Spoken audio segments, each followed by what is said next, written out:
السلام علیکم ورحمۃ اللہ وبرکاتہ نحمدہ ونصلی علی رسولہ الکریم اما بعد فاعوذ باللہ من الشیطان الرجیم بسم اللہ الرحمن الرحیم رب اشرح لی صدری ویسر لی امری واحلل عقدۃ من لسانی یفقہوا قولی آمین یا رب۔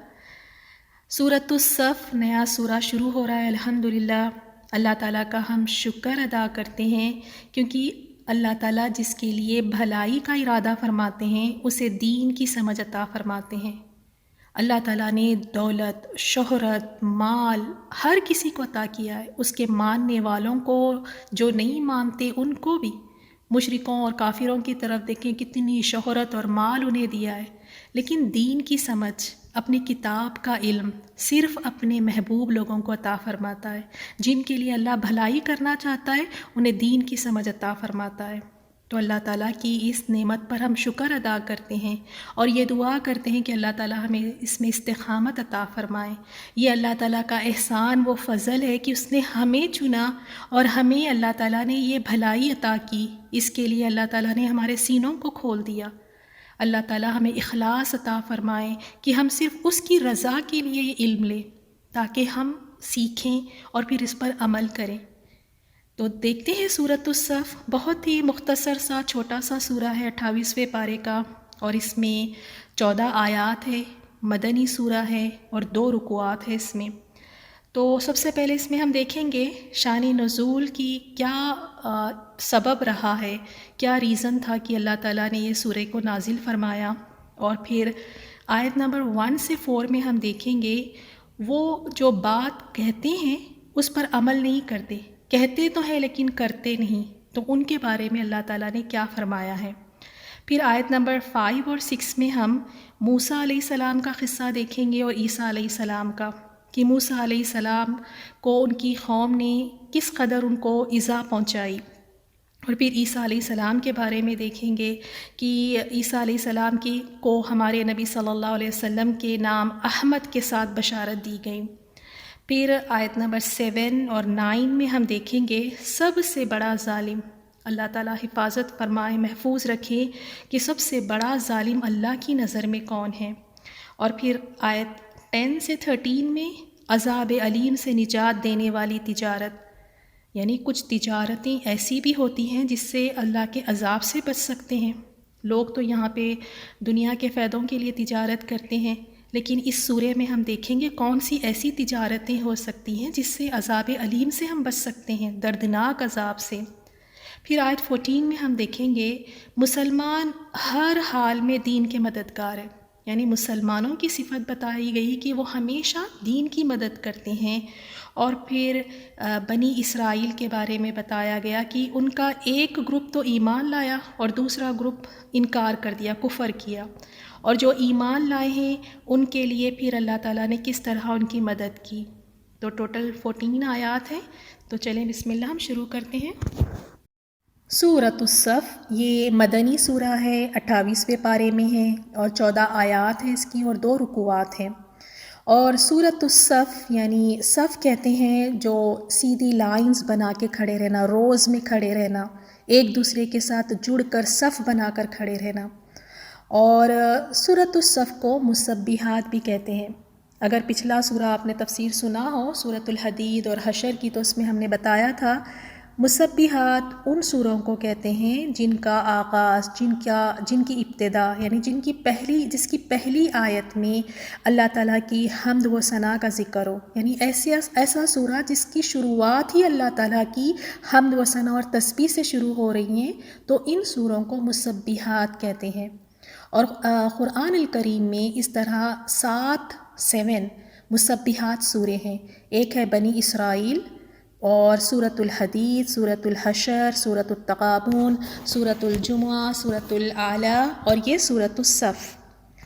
تو ہم دیکھتے ہیں اس کے شان نزول میں یہ آتا ہے کہ کچھ صحابہ اکرام آپس میں بیٹھے کہہ رہے تھے، یعنی بات کر رہے تھے کہ اللہ تعالیٰ کو جو سب سے زیادہ پسندیدہ عمل ہے وہ ہمیں رسول صلی اللہ علیہ وسلم سے پوچھنا چاہیے تاکہ ان پر ہم عمل کریں۔ لیکن رسول اللہ صلی اللہ علیہ وسلم کے پاس جا کر پوچھنے کی کسی کی جرت نہیں ہوئی، کہ کوئی یہ ہمت نہیں کر سکا کہ جا کر پوچھ لیں کہ اللہ تعالیٰ کو سب سے پسندیدہ عمل کون سا ہے۔ تو اس پر اللہ تعالیٰ نے یہ صورت نازل فرمائی اور اسے مسند احمد نے روایت کیا ہے۔ تو یعنی اس سورے میں اللہ تعالیٰ نے اس بات کا ذکر کیا ہے، وہ عمل جو اللہ تعالیٰ کو سب سے زیادہ پسند ہے، سب سے زیادہ محبوب ہے۔ تو ہم پہلی آیت سے شروع کرتے ہیں۔ سبح، تسبیح کرتی ہے، للہ، اللہ کے لیے، ما فی السماوات، جو چیز آسمانوں میں ہے، وما، اور جو چیز فی الارض، زمین میں ہے، یعنی جتنی بھی چیزیں آسمانوں اور زمین میں ہیں، ہم کئی ایسی چیزوں کو تو جانتے تک نہیں ہیں، کئی ایسی اللہ تعالیٰ کی مخلوق ہے اور وہ سب کیا کر رہی ہیں؟ اللہ تعالیٰ کی تسبیح کرتی ہیں۔ جتنے بھی جانور دیکھیں، چھوٹے سے چھوٹا جانور، بڑے سے بڑا جانور دیکھیں، جانور ہے، پرندے ہیں، کیڑے وہ جو آنکھ سے بھی نظر نہیں آتے، کیڑے مکوڑے چھوٹے سے جو جسے ہم حقیر سمجھتے ہیں، وہ سمندر کی ساری مچھلیاں، سورج، چاند، ستارے، بادل، اور سمندر اور دریا کا پانی کا ایک ایک بوند، ایک ایک قطرہ، درخت کا ایک ایک پتا، پھول، ٹہنی، پتھر، یہاں تک کہ ریت کا جو ایک ذرہ ہے، وہ سب اللہ تعالیٰ کی تسبیح بیان کرتے ہیں۔ اللہ اکبر، یعنی اللہ تعالیٰ کی یہاں سے ہمیں کبریائی کا پتہ چلتا ہے، اللہ تعالیٰ کی عظمت اور شان کا پتہ چلتا ہے کہ ہر چیز اس کی تسبیح بیان کرتی ہے، ہر چھوٹی سی چھوٹی اور بڑی سی چیز زمین اور آسمانوں میں، یہاں تک کہ فرشتے بھی اللہ تعالیٰ کی تسبیح بیان کرتے ہیں۔ یعنی تسبیح کیا ہوتی ہے؟ تسبیح یعنی جب تسبیح بیان کر رہے ہیں، جب تسبیح کہتے ہیں تو یہ کہہ رہے ہیں کہ یا اللہ، تو ہر عیب سے پاک ہے، تیرے میں کوئی کمزوری نہیں، تیرے میں کوئی خامی نہیں، تجھ میں کوئی برائی نہیں، تو ہر برائیوں سے، ہر کمزوریوں سے تو پاک ہے۔ یہ اللہ تعالیٰ کی تسبیح بیان کریں، کس طرح تعریف کے ساتھ اللہ تعالیٰ کی یہ تسبیح کر رہے ہیں۔ جب آپ دیکھیں کہ یہ ساری مخلوق اپنے مالک، پیدا کرنے والے، خالق و رازق کی تسبیح بیان کر رہے ہیں، تو میں اور آپ پھر پیچھے کیوں رہے؟ کیوں نہ ہم بھی اپنے رب کی تسبیح اس طرح بیان کریں؟ کیونکہ جب انسان دل سے تسبیح بیان کرتا ہے نا، تو پھر کبھی وہ اللہ سے کوئی گلا شکوہ نہیں رکھتا، پھر وہ کبھی اللہ سے ناراضگی کا اظہار نہیں کرتا، وہ پھر کبھی شکایتیں نہیں کرتا کہ یہ کیوں نہیں ہوا، مجھے یہ کیوں نہیں دیا، میرے ساتھ ہی کیوں ہونا تھا، کیونکہ وہ تسبیح دل سے بیان کر رہا ہے، دل سے پڑھتا ہے۔ کیا کہتا ہے کہ یا اللہ، تو ہر کمزوری، ہر برائی سے تو پاک ہے، وَهُوَ الْعَزِيزُ، اور تو بڑا زبردست ہے، تیرے ہاتھ میں سارے اختیارات ہیں، سارے پاورز تیرے ہاتھ میں ہیں، لیکن اس کے باوجود تو کسی پہ ناانصافی نہیں کرتا، تو کسی پہ ظلم نہیں کرتا، تو عزیز ہے اور تو الحکیم ہے، تیرے ہر کام میں حکمت ہے۔ ایسے ہی نہیں کہ جن کی زندگیوں میں جو مرضی چاہے تو طوفان مچا دے، نعوذ باللہ، تو پاک ہے، تیرے ہر کام میں حکمت ہے۔ اگر کسی کو تو نے کچھ چیز دی ہے، اس میں بھی تیری حکمت ہے، اگر کسی کو تو نے کوئی چیز نہیں دی یا رب، تو اس میں بھی تیری حکمت ہے۔ تو اتنا پاک رب، اس کو چھوڑ کر دیکھیں لوگ کس طرح فوت شدہ لوگوں کے آگے جا کے گڑ گڑاتے ہیں، مانگتے ہیں، کیا زیب دیتا ہے؟ ساری مخلوق زمین اور آسمان کی اس کی پاکی بیان کر رہی ہے، اور ہمیں بھی اس کی پاکی بیان کرنا چاہیے۔ رسول اللہ صلی اللہ علیہ وسلم نے فرمایا، الحمدللہ کہنا ترازو کو بھر دیتا ہے، میزان کو، اور سبحان اللہ والحمدللہ ترازو کو بھر دیتا ہے۔ فرمایا آسمانوں اور زمین کے درمیان کے حصے کو بھر دیتا ہے۔ یہ کوئی معمولی کلمہ نہیں ہے جو تسبیح ہم کہتے ہیں، تعریف کے ساتھ اس کی تسبیح بیان کرنا، سبحان اللہ کہنا، الحمدللہ کہنا، یہ کوئی معمولی بات نہیں ہے، یہ زمین اور آسمان کے حصے کو بھر دیتے ہیں، اور اسے مسلم نے روایت کیا ہے۔ اور دوسری حدیث میں آپ صلی اللہ علیہ وسلم نے فرمایا، کیا تمہارا ایک آدمی روزانہ 1000 نیکیاں کمانے سے عاجز ہے؟ یعنی کیا ہم 24 گھنٹے میں 1000 نیکیاں کما سکیں گے؟ تو رسول اللہ صلی اللہ علیہ وسلم نے جب یہ سوال کیا تو انہوں نے پوچھا کہ وہ 1000 نیکیاں کیسے کمائیں، یعنی ایک دن اور 1000 نیکیاں؟ تو آپ صلی اللہ علیہ وسلم نے فرمایا 100 دفعہ سبحان اللہ کی تسبیح پڑھے تو اس کے لیے 1000 نیکیاں لکھ دی جاتی ہے یا 1000 غلطیاں معاف کر دی جاتی ہے، اسے مسلم نے روایت کیا ہے۔ لیکن ہم تسبیح کی اہمیت کو نہیں سمجھتے، ہم دوسرے ایسے وظیفے لے کر آئے ہیں جو نہ رسول اللہ صلی اللہ علیہ وسلم نے ہمیں سکھائے ہیں، نہ ہی صحابہ کرام نے انہیں کیا ہے۔ وہ وظیفے لے کے لمبے لمبے وظیفے کرتے ہیں، اور جس کا علم ہمیں رسول اللہ صلی اللہ علیہ وسلم دے رہے اس کا ہمیں پتہ ہی نہیں۔ تو اللہ تعالیٰ کی تسبیح بیان کریں، تعریف کے ساتھ اس کی پاکی بیان کریں، لیکن دل کے ساتھ، کیونکہ جب جو انسان اللہ کی پاکی بیان کرتا ہے نا، پھر وہ اللہ کے ہر فیصلے پہ راضی ہو جاتا ہے، کیونکہ اسے پتہ ہے کہ اس کا رب اس کے ساتھ کبھی کچھ غلط کر ہی نہیں سکتا۔ جو بھی میری زندگی میں الٹ پلٹ ہو رہا ہے اس میں میرا رب کی کوئی نہ کوئی حکمت ہے۔ اگر میرا رب مجھے اس حال میں رکھنا چاہتا ہے تو میں اپنے رب کی اس رضا سے راضی ہوں۔ تو تسبیح دل سے پڑھا کریں اور کثرت سے اس کو پڑھا کریں۔ نیکسٹ آیت میں ہم دیکھتے ہیں یا ایہا الذین، اے وہ لوگو جو آمنو ایمان لائے ہو۔ پہلی آیت میں اللہ تعالیٰ کی عظمت کا ذکر، اللہ تعالیٰ کی کبریائی کا ذکر کہ وہ دیکھو وہ رب کیا ذات ہے جس کی ہر چیز تسبیح بیان کرتی ہے۔ تو اس کے بعد اب ایمان والوں سے خطاب کیا گیا ہے، ایمان والوں کو کچھ کہا جا رہا ہے جو ہم ایمان والے ہیں۔ اور جب رب ایمان والوں کو کچھ کہتا ہے تو ایمان والے بڑے شوق سے سنتے ہیں کہ میرے رب کا کلام آ رہا ہے، یعنی میرا رب مجھے کچھ کہہ رہا ہے۔ تو اب شوق سے سنیں، دل لگا کر سنیں کہ اللہ تعالیٰ ہمیں کیا میسج دے رہے ہیں اس آیت میں۔ یا ایہا الذین آمنوا، اے وہ لوگوں جو ایمان لائے ہو، لما تقولون، کیوں تم کہتے ہو، ما لا تفعلون، جو نہیں تم کرتے۔ اللہ تعالیٰ نے یہاں پہ گلا کیا ہے کہ اے ایمان والوں تم ایسی باتیں کیوں کرتے ہو، کیوں ایسی باتیں کہتے ہو جو تم کرتے ہی نہیں۔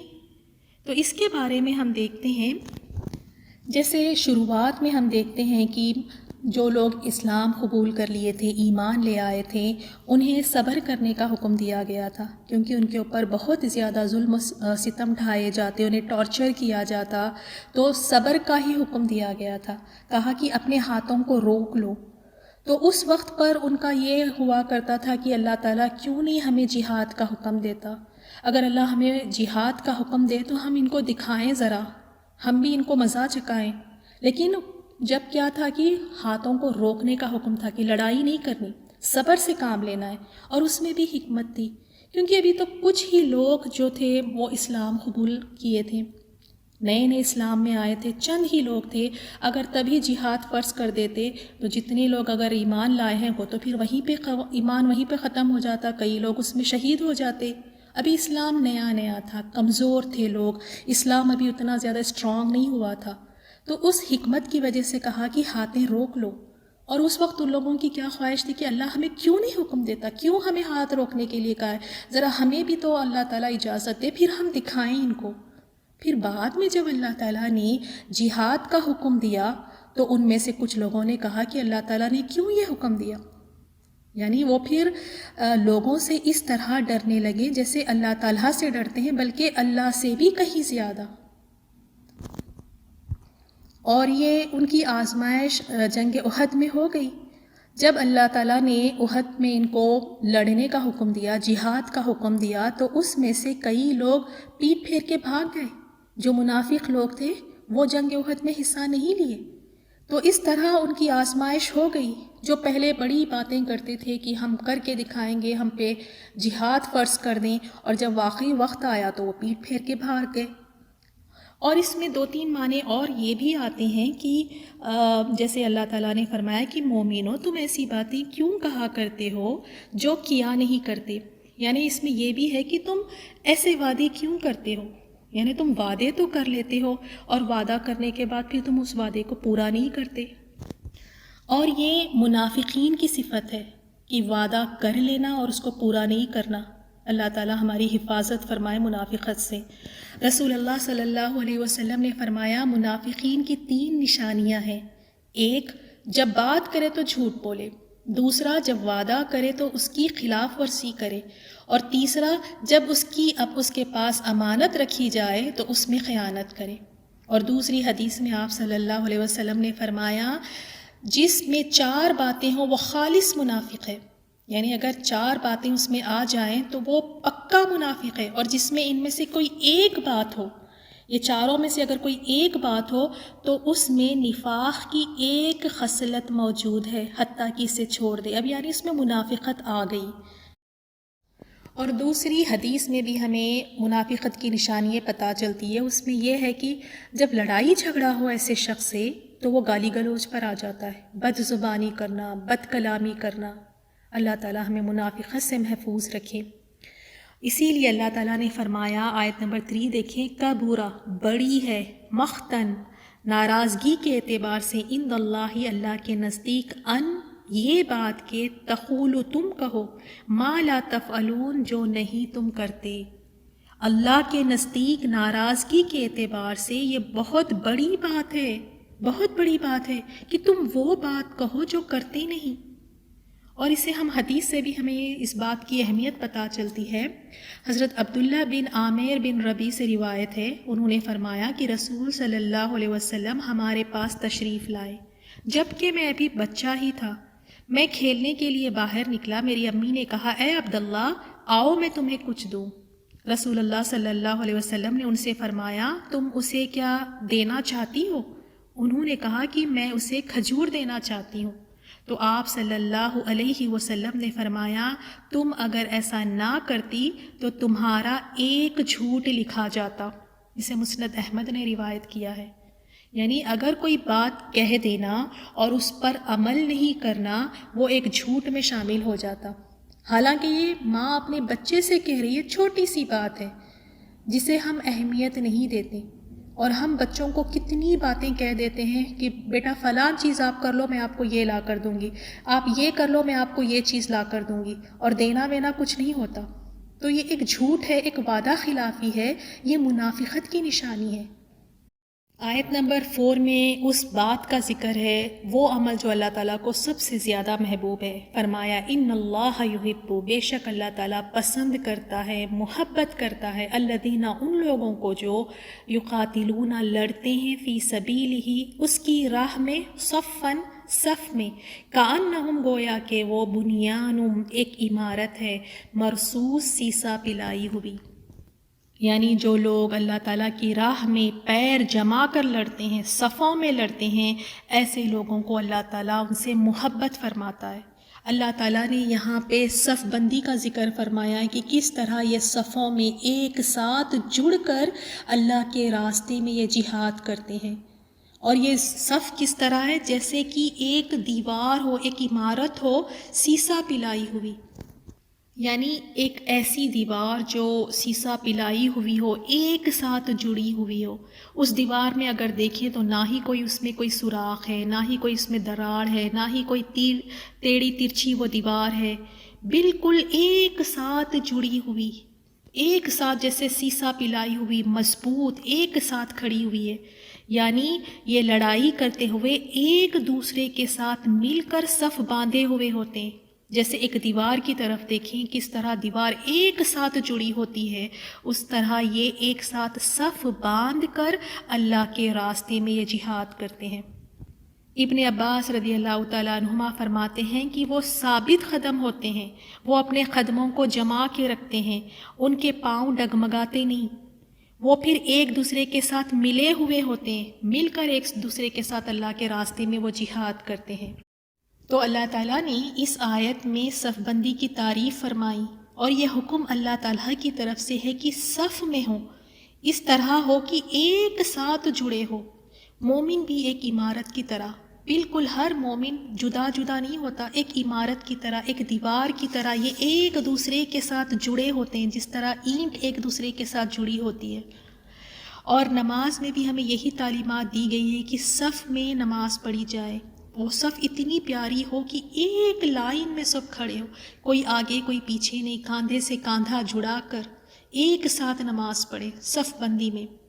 اور دیکھیں ہمارا دین ہمیں یہ تعلیمات دیتا ہے کہ ہم ایک آرگنائزڈ وے میں ہوں، صف بندی ہو، جہاں ایک لائن بنا کر ہمیں جہاد میں جس کا حکم دیا جا رہا ہے کہ صف بندی کے ساتھ کرے، نماز میں بھی اس چیز کا ہمیں حکم دیا گیا ہے کہ صف بنا کر نماز پڑھیں، تو بتائیں کیا دوسرے معاملات میں کیا ہمیں اس طرح آرگنائزڈ نہیں ہونا چاہیے؟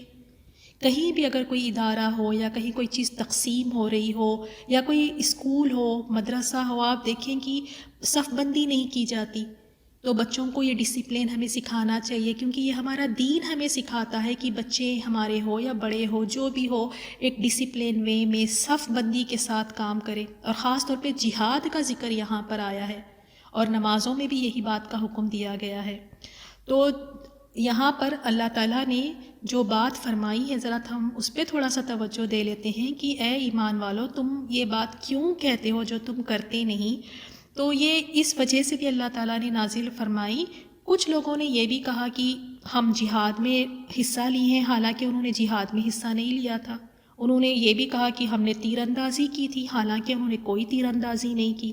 یعنی ایسی باتیں کہہ دینا جو وہ خود کرتے نہیں تھے، یعنی ہم نے بڑا صبر کا مظاہرہ کیا لیکن انہوں نے کوئی صبر نہیں کیا ہوتا۔ تو اللہ تعالیٰ نے فرمایا کہ ایسی باتیں مجھ سے کیوں کہتے ہو جو تم کرتے نہیں؟ تو اللہ تعالیٰ سے ہم دعا کرتے ہیں کہ واقعی ہمیں توفیق دے کہ ہم وہی بات کہیں جو ہم کرنے کا ارادہ رکھتے ہیں، اور ہماری باتیں دیکھیں آپ، اتنی بڑی بڑی ہم دعوے کرتے ہیں، ارادہ ہمارا کچھ نہیں ہوتا۔ مثال کے طور پہ دیکھیں ہم کہہ دیتے ہیں اگر مجھے موقع ملا تو میں دیکھیں پھر کیا کچھ کر کے دکھاؤں گی، میں اتنی مصروف ہونا، تھوڑا سا مجھے ٹائم مل جائے پھر دیکھیں میں کیا کچھ کر کے دکھاتی ہوں۔ ابھی نا بچے میرے چھوٹے، ذرا بچے بڑے ہو جائیں پھر دیکھیں میں قرآن کی طرف کتنے اچھے طریقے سے آتی ہوں، کتنے اچھے طریقے سے میں قرآن سیکھوں گی۔ بچے بڑے بھی ہو جاتے ہیں اور جہاں پہلے تھے وہیں کھڑے ہوتے ہیں، کوئی قرآن کی طرف نہیں آتے۔ یعنی بڑے بڑے ہم دعوے کر دیتے ہیں کہ اگر میری ضرورت پڑے تو آپ بلائیں، آپ دیکھیں میں آپ کے ساتھ کھڑی رہوں گی، اور واقعی جب اس انسان کو ضرورت پڑتی ہے تو کہیں نظر ہی نہیں آتے۔ اور اگر مجھے موقع ملے تو میں یہ کر کے دکھا دوں گی، میں وہ کر کے دکھا دوں گی، آپ ذرا مجھے موقع تو دے کے دیکھیں۔ اور اتنے بڑے بڑے دعوے کر لیتے ہیں، اللہ تعالیٰ کو یہ سخت ناپسند ہے۔ اگر ارادہ نہیں ہے کوئی چیز کرنے کا تو اس کو زبان سے بالکل نہ کہیں، بالکل نہ کہیں۔ اگر ارادہ ہے کرنے کا تو اس میں انشاءاللہ کہیں، اس کے لیے کچھ پلاننگ کریں اور اس کے اوپر بڑے بڑے دعوے نہ کریں۔ جب وقت آئے گا تو خود کر کے دکھا دینا، لیکن زبانی دعوے کرنا، کیونکہ ہمیں نہیں پتہ کہ ہم دعوے کر لیتے ہیں آگے جا کے ہم کر سکیں گے یا نہیں کر سکیں گے، ہمیں نہیں پتہ۔ اس طرح ہمیں موقع ملے گا، وقت کا ہمیں اجازت دے گا، کیا ہم کر سکیں گے یا نہیں۔ تو بڑے بڑے دعوے نہیں کرنے، ہاں ارادہ ضرور کریں، اللہ تعالیٰ سے دعائیں مانگیں، پلاننگ کریں، کوشش کریں، لیکن ایسی باتیں کہہ دینا۔ اور خاص طور پہ آج ہم نے یہ بھی دیکھا کہ بچوں کو تو ہم اتنی جھوٹ کے ساتھ بچوں کو للچاتے ہیں، چھوٹی چھوٹی چیزوں میں بچوں کو للچاتے ہیں کہ آپ بیٹا یہ کر لو، میں آپ کو یہ لا کے دے دوں گی، آپ یہ کر لیں بیٹا، میں آپ کے لیے نا یہ آسانی کر دوں گی، اور کرتے کچھ نہیں۔ تو آج سے ہم سب نے اس بات کی طرف توجہ دینا ہے کہ وہی باتیں کہنی ہیں جو ریئلی ہم کرنا چاہتے ہیں۔ اللہ تعالیٰ ہم سب کی اصلاح فرمائے۔ ان آیات کی تلاوت سنیں۔ اعوذ باللہ من الشیطان الرجیم، بسم اللہ الرحمن الرحیم، سبح للہ ما فی السماوات وما فی الارض وهو العزیز الحکیم۔ يا أيها الذين آمنوا لم تقولون ما لا تفعلون، كبر مقتا عند الله أن تقولوا ما لا تفعلون، إن الله يحب الذين يقاتلون في سبيله صفا كأنهم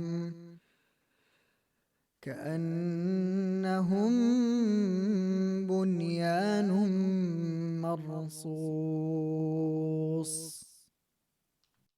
سبحانك اللهم وبحمدك نشهد أن لا إله إلا أنت نستغفرك ونتوب إليك. السلام علیکم ورحمۃ اللہ وبرکاتہ.